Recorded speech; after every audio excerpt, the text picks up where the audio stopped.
السلام علیکم. ابرار رشید آپ کی خدمت میں ایک مرتبہ پھر حاضر ہے، اور میرے فالورز اچھی طرح سے جانتے ہیں کہ گزشتہ ایک سال یا اس کے لگ بھگ میں جتنی بھی ویڈیوز بنا رہا ہوں 99% میری ویڈیوز جو ہیں ان کا تعلق UAE مڈل ایسٹ کے معاملات یا وہاں ہونے والے رونما ہونے والے واقعات یا ان پر تبصروں کے حوالے سے ہوتا ہے. لیکن کبھی کبھی دل کرتا ہے، دل چاہتا ہے کہ پاکستان کے حوالے سے بھی کوئی نہ کوئی ویڈیو اپلوڈ کی جائے اور اپنے جو میرے سبسکرائبرز ہیں، فالورز ہیں، ویورز ہیں، ان کو یہاں کے حالات سے بھی آگاہ کیا جائے. اور اس حوالے سے میں آج جو موضوع میں نے منتخب کیا ہے وہ تھم نیل پر یا ٹائٹل پر آپ نے پڑھ لیا ہوگا کہ ہو کیا رہا ہے. یعنی پاکستان میں اس پہ کوئی شک نہیں کہ پاکستان میں کچھ صحافی اور اینکر حضرات ایسے ہیں جو دن رات وزیر اعظم عمران خان کی تعریفیں کرتے تھکتے نہیں تھے، اور بہت سے لوگ یہ سمجھتے تھے کہ وہ ون سائیڈڈ ان کا تجزیہ ہوتا ہے، عمران خان سیاہ کریں یا سفید کریں. یہ سینئر لوگ ہیں، ہمیشہ ان کی تعریفوں کے پل باندھتے ہیں. لیکن یہاں پر جو واقفان حال ہیں، جو لوگ یہاں کی کنٹمپرری پالیٹکس کو سمجھتے ہیں، ان کو یہ بھی معلوم ہے کہ ان میں سے کچھ اینکر حضرات ایسے ہیں وہ جب بات کرتے ہیں تو لوگ سمجھ جاتے ہیں کہ در حقیقت وہ عمران خان کی سپورٹ نہیں کر رہے بلکہ کچھ ایسے لوگوں کی سپورٹ کرتے ہیں انڈائریکٹلی جو عمران خان کو لانے کے ذمہ دار قرار دیے جاتے ہیں. اور یہی سمجھا جاتا ہے کہ ان کے منہ سے، یعنی ان اینکر حضرات کے منہ سے نکلنے والے جو الفاظ ہیں وہ در حقیقت ان کے اپنے نہیں ہوتے بلکہ اس کی جو لائن ہے وہ کہیں اور سے آتی ہے، اور وہ ان ایسے لوگوں کے احساسات کی ترجمانی کرتے ہیں جو در حقیقت خود اس طرح کے معاملات میں براہ راست اپنا نقطۂ نظر پیش نہیں کرتے بلکہ وہ کچھ لوگوں کو منتخب کرتے ہیں اس طرح کی باتیں کرنے کے لیے، جن میں سیاستدانوں میں اگر دیکھا جائے تو جس طرح شیخ رشید بڑے فخر سے فخریہ انداز میں کہتے ہیں کہ وہ تو GHQ کے نمائندے ہیں، یعنی پنڈی کے نمائندے ہیں، GHQ کے نمائندے ہیں، اور بعض اوقات تو وہ غیر سرکاری GHQ کے ترجمان بھی بن جاتے تھے یا ہیں. آج 2 کلپس آپ کو دکھاؤں گا. پہلے آپ یہ کلپ دیکھیں کہ اس میں مبشر لقمان صاحب کیا کہہ رہے ہیں، اس کے بعد اگلا کلپ ہے اس میں کامران خان صاحب وزیر اعظم اور ان کی جماعت کے حوالے سے کیا فرماتے ہیں. پہلے آپ مبشر لقمان کا کلپ دیکھیے. کیا یہ بھی عوام کی ذمہ داری تھی؟ عوام جو کر سکتی تھی اس نے کر دیا، میڈیا جو کر سکتا تھا اس نے کر دیا، اوورسیز پاکستانیوں نے مدد میں کوئی کمی کسر نہیں چھوڑی. اب کون ہے اس تباہی کا ذمہ دار؟ جس طرح تحریک انصاف کے لوگ اپنی بولیاں لگوا رہے تھے، ہر کوئی دل پر ہاتھ رکھ کے کہہ رہا تھا یہ تو بکاؤ مال نکلا. کیا عمران خان ان لوگوں کو ایوان اقتدار میں لانے پہ قوم سے معافی مانگیں گے؟ کہیں گے مجھ سے غلط فیصلے ہوئے، یا یہ بھی سابقہ حکومتوں کا قصور ہے؟ KPK میں پکڑے جاتے ہیں، PTI کے لوگ پکڑے جاتے ہیں، پنجاب میں پکڑے جاتے ہیں، PTI کے لوگ پکڑے جاتے ہیں، کراچی میں پکڑے جاتے ہیں، PTI کے لوگ پکڑے جاتے ہیں. کس نے ان کو ہمارے سروں پہ بٹھایا؟ یہ کس کے لیے؟ تحریک انصاف کے لیے نہیں، سب کے لیے شرمندگی کی بات نہیں ہے کہ اس کے اپنے MNA اور MP ہے جھولیاں اٹھا اٹھا کے موبائل کیمراز کے سامنے پیسے مانگ رہے ہیں، اپنی کمر سیدھی کروا رہے ہیں. حیرانی یہ ہے کہ ہر جگہ PTI کے لوگ ہی کیوں بکنے کو تیار تھے، کسی اور جماعت کے لوگ کیوں نہیں بکنے کے لیے آئے، یا ان کی ویڈیو سے خبریں کیوں نہیں آئی؟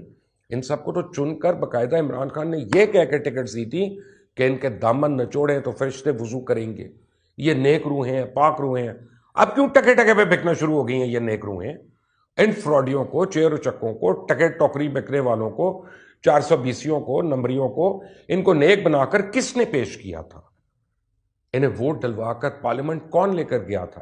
جہاں یہ بنارسی ٹھگ سیاست کے نام پہ دھندا اور اپنی بولیاں لگوا کے پہلے سے گندی سیاست کو مزید گندا کرنے کے لیے ریکارڈز بنا رہے ہیں. جی، اب کلپ میں آپ نے سب کچھ یہ سن رکھا ہے. مبشر لقمان نے کس طرح کی گفتگو کی ہے، کس لہجے میں، کس انداز میں. اور مبشر لقمان کا شمار ان اینکر پرسنز میں ہوتا ہے جن کو عمران خان کے انتہائی قریب سمجھا جاتا ہے. یعنی وہ جب عمران خان 2014 میں دھرنا دیے ہوئے تھے تو آپ مبشر لقمان کو ان کے ہمراہ کنٹینر پر بھی دیکھتے تھے. اسی طرح حسن نثار صاحب کو بھی آپ نے دیکھا ہوگا. اور مبشر لقمان کے حوالے سے تو یہاں تک یہ بات تک سب کو معلوم ہے کہ الیکشن کے دنوں میں ان کی اپنی بلٹ پروف گاڑیاں اس وقت کے امیدواروں کے زیر استعمال رہیں، جو کہ اب وفاقی وزیر بھی ہیں۔ میرا اشارہ فواد چودھری کی جانب ہے، وہی فواد چودھری جنہوں نے بعد میں ایک شادی کی تقریب میں مبشر لقمان صاحب کو تھپڑ بھی مارے تھے۔ اب دیکھیے کامران خان صاحب اس کلپ میں عمران خان کے حوالے سے کیا فرما رہے ہیں۔ میں عمران خان صاحب سے مخاطب ہوں۔ خان صاحب گزشتہ ہفتے آپ قومی اسمبلی میں اکثریت کھو چکے تھے۔ بہرحال اعتماد کا ووٹ حاصل کر کے آپ کی حکومت نے ایک دوسرا جنم لیا ہے۔ خان صاحب، میں نے ہمیشہ آپ کی بہتری جانی ہے، آپ کا خیر خواہ رہا ہوں، حد درجہ آپ کی حوصلہ افزائی کی ہے، مگر آج بنا لگی لپٹی آپ کے سامنے ان گنت پاکستانیوں کے جذبات کا نچوڑ پیش کروں گا۔ اس دوسرے جنم میں بھی اگر آپ نے عوام کی نہیں سنی تو اگلا الیکشن جیتنا تو دور کی بات ہے، آئندہ اعتماد کا ووٹ لینا بھی محال ہوگا، خدا نخواستہ۔ ناقابل برداشت مہنگائی، کمر توڑ آٹا چینی قیمتیں آپ کی پہچان بن گئی ہیں۔ آپ چاہے الٹے لٹک جائیں مگر مہنگائی قابو میں لائیں۔ پنجاب آپ کی حکومت کا رستہ ہوا زخم بن گیا ہے۔ آدھی درجن آئی جیز، چیف سیکرٹریز ٹرانسفر سے لے کے آج کل لاہور میں کوڑوں کے ڈھیروں نے بزدار اور ان کی حکومت کو مذاق بنا دیا ہے۔ آپ کا کوئی سپورٹر نہیں جو آپ کی عثمان بزدار کی مسلسل حمایت پر حیران و پریشان نہیں۔ خان صاحب، حکومت کے دوسرے جنم میں بزدار کو فارغ کرنا ہوگا، پنجاب میں نئی توانا ٹیم اتارنی ہوگی۔ خان صاحب، آپ سے منسلک سیاسی غیر سیاسی شخصیات، فیڈرل بیوروکریسی آپ کے پرنسپل سیکرٹری اعظم خان سے سخت نالاں ہے۔ تاثر جڑ پکڑ گیا ہے کہ اعظم خان نے آپ کی انتظامی فیصلہ سازی ہائی جیک کر لی ہے۔ حکومتی دوسرے جنم میں اعظم خان کا متبادل ڈھونڈنا ضروری ہے۔ خان صاحب، پی ٹی آئی اپنے ہی گھر کے پی میں مخدوش کیفیت میں ہے۔ نوشہرہ ضمنی الیکشن میں شرمناک شکست گواہ ہے۔ وزیر اعلیٰ کے پی محمود خان کے انداز حکمرانی نے پی ٹی آئی کو منتشر کر دیا ہے۔ حکومت کے دوسرے جنم میں خان صاحب کے پی کے میدان میں خود اترے۔ خان صاحب، آپ نے اپنے ہی ہاتھوں سے پاکستان کی معاشی شہرک کراچی کی حمایت کو ہوا میں اڑا دیا۔ کراچی میں پی ٹی آئی وجود تحلیل ہو چکا ہے۔ نہ جانے آخری بار آپ کب کراچی تشریف لائے تھے۔ بہرحال خان صاحب، اطلاع کے لیے عرض ہے کہ اس دوران شہر کراچی آپ کے اور آپ کے اتحادی ایم کیو ایم کے ہاتھوں سے نکل چکا ہے۔ انا للہ و انا الیہ راجعون۔ میری دعا ہے کہ آپ زبان خلق کو نقار خدا۔ جی، کامران خان صاحب کا کلپ بھی آپ نے دیکھا، اب سنا۔ انہوں نے تو انا للہ و انا الیہ راجعون بھی پڑھ دیا، اور آپ کو پتہ ہے کہ یہ کب پڑھا جاتا ہے کہ جب کسی کی رحلت، کسی کے انتقال، کسی کی وفات کی خبر آپ کے سامنے آ جائے۔ میری مراد عمران خان کی حکومت کے خاتمے کے حوالے سے شاید انہوں نے انا للہ و انا الیہ راجعون پڑھا، اور کس طرح بتایا کہ جناب صرف ایک شخص عثمان بزدار اور دوسرا شخص اعظم خان جو وزیر اعظم کے پرنسپل سیکرٹری ہیں، عثمان بزدار ان کی حکومت کی ناکامی کے بڑے ذمہ دار ہیں۔ پنجاب کی جو صورتحال ہے وہ دگرگوں ہے، لاہور میں کچرے کے ڈھیر نظر آتے ہیں۔